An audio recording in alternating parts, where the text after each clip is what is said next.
ہماری خوش قسمتی ہے مولانا کہ آپ نے یہاں آنے کی درخواست قبول فرمائی۔ آپ کی 12 کتابیں اس وقت بھی میری میز پر موجود ہیں اور میں نے ان سے اس کیس میں بہت رہنمائی لی ہے۔ یہ فرمائیے کہ شرعی نقطہ نظر سے کیا ایک مسلمان لڑکی کا غیر مذہب میں نکاح جائز ہے؟ اہل کتاب میں جائز تو ہے، لیکن ایسا نہ ہو تو بہتر ہے۔ وضاحت فرمائیے گا۔ ناپسندیدہ ہے خدا کی نظر میں، لیکن ناپسندیدہ تو شراب پینا بھی ہے، جھوٹ بولنا بھی ہے۔ ہم شرابیوں کو یا جھوٹوں کو اسلام سے خارج تو نہیں کر دیتے۔ اس بچی کے بیان کی جو نقل آپ نے مجھے عنایت کی تھی، میں نے اسے بہت غور سے پڑھا ہے۔ اس کیس میں تو جائز ناجائز کا سوال ہی پیدا نہیں ہوتا، کیونکہ یہ لڑکی تو مسلمان ہی نہیں ہے۔ کیا فرما رہے ہیں مولانا آپ؟ اس کے باپ کا نام حسین شاہ ہے، سید ہیں۔ بس کیا صرف نام مسلمانوں والا ہونا کافی ہے؟ عیسائیوں کے ملک میں پیدا ہوئی، عیسائی عورتوں نے اس کی تربیت کی، نام عیسائیوں والا رکھا گیا۔ باپ نے بغیر شادی کے اسے مائیں لا کے دی، اور آپ اس پر یہ الزام لگا رہے ہیں کہ یہ غیر اسلامی کام کر رہی ہے۔ سبحان اللہ! یہ تو ویسا ہوا کہ کسی کے ڈاکٹر بننے سے پہلے آپ اس پر اعتراض کریں کہ اسے آپریشن کرنا نہیں آتا۔ تو آپ کے خیال میں قصوروار کون ہے؟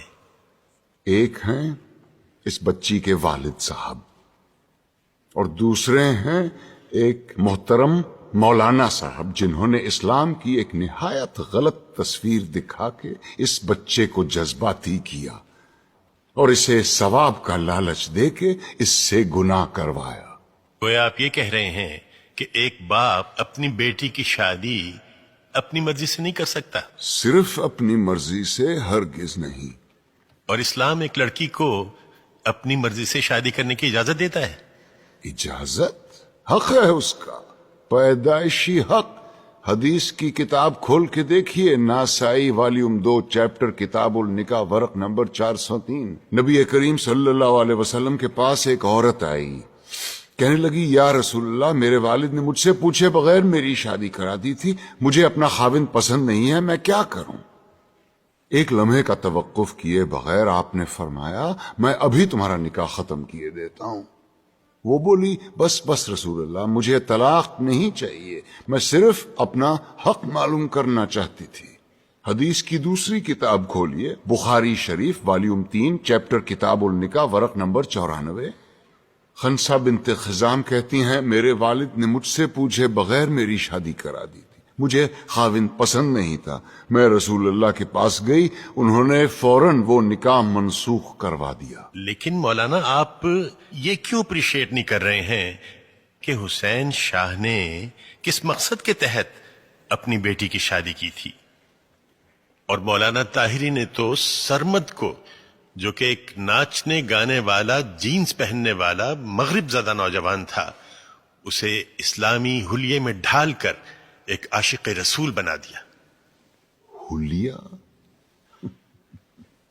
اسلامی حلیہ اور گانا بجانا یعنی موسیقی، دونوں بہت اہم موضوع چھیڑ دیے ہیں آپ نے۔ پہلے آئیے موسیقی کی طرف۔ دلائل کا ایک انبار ہے میرے پاس موسیقی کے حق میں، لیکن میں صرف ایک دلیل دینا چاہتا ہوں، جس کے بعد دوسری کوئی دلیل ہو ہی نہیں سکتی۔ آپ یہ بتائیے کہ آج تک دنیا میں پیغمبر کتنے اتارے گئے؟ جی 1,24,000۔ اور ان 1,24,000 میں سے کتابیں کتنوں پہ نازل ہوئیں؟ جی صرف 4 پر۔ گویا یہ تو طے ہو گیا کہ یہ 4 باقی 1,23,996 پیغمبروں سے زیادہ برگزیدہ ہیں۔ بے شک ان چاروں کو اللہ نے معجزے عطا کیے. حضور کا سب سے بڑا معجزہ قرآن شریف. موسیٰ کو اس قابل بنایا کہ وہ لاٹھی سے دریا کے 2 ٹکڑے کر دے. عیسیٰ کو یہ طاقت دی کہ وہ مردے کو دوبارہ زندہ کر دے. اور داؤد کو کیا دیا؟ موسیقی.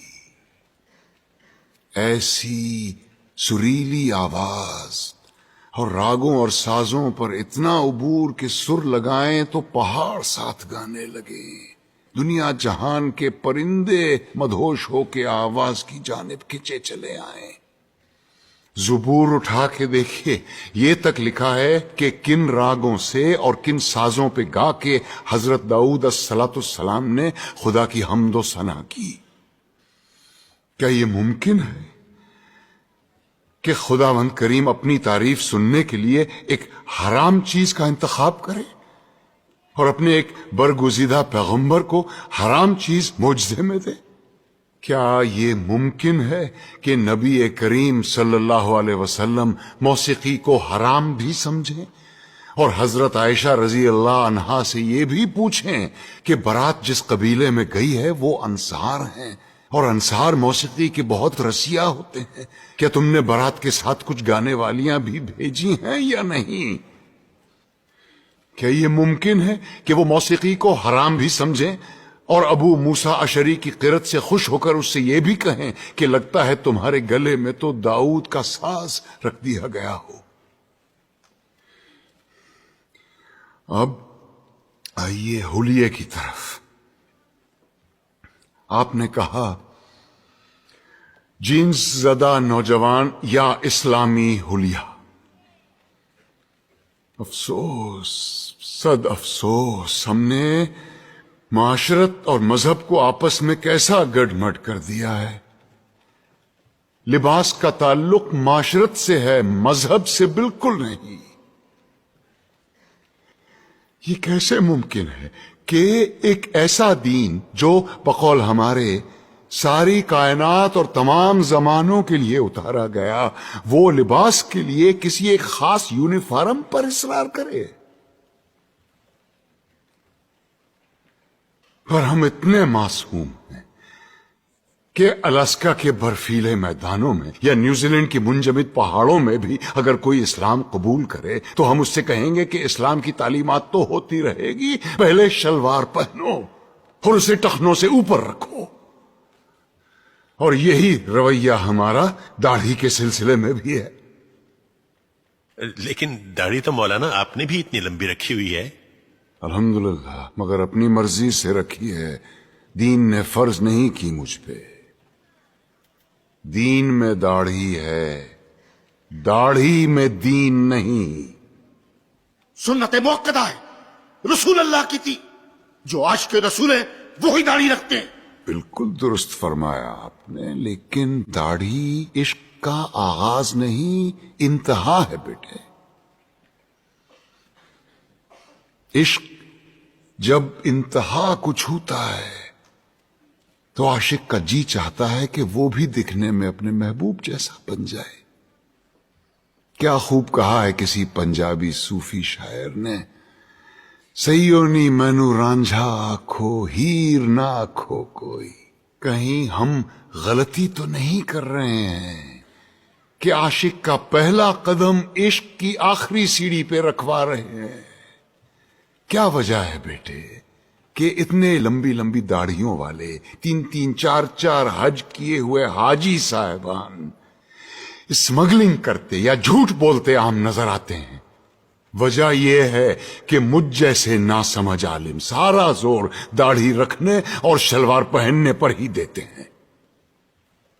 کہیں ہم غلطی سے عاشق رسول کے بجائے عاشق ابو جہل تو نہیں پیدا کر رہے ہیں؟ کیونکہ داڑھی تو ابو جہل کے بھی تھی، لباس بھی وہی تھا جو رسول اللہ زیب تن فرماتے تھے. ترتیب الٹی ہے بیٹے. پہلے ظاہر نہیں، پہلے باطن کو ٹھیک کرو. اندر آگ لگاؤ، باہر خود بخود آئے گی. ورنہ یہی ہوگا کہ لوگ حرام کی کمائی جیب میں ڈالے حلال گوشت کی دکان ڈھونڈتے پھر رہے ہوں گے۔ اسلام یا میوزک اور اسلام یا پتلون میں سے یا نکال دو۔ یہ مت بھولو کہ اس ملک میں اسلام کی سب سے زیادہ خدمت دو ایسے آدمیوں نے کی ہے جن کے داڑھی بھی نہیں تھی اور جو کوٹ پتلون پہنا کرتے تھے، محمد علی جناح اور علامہ اقبال۔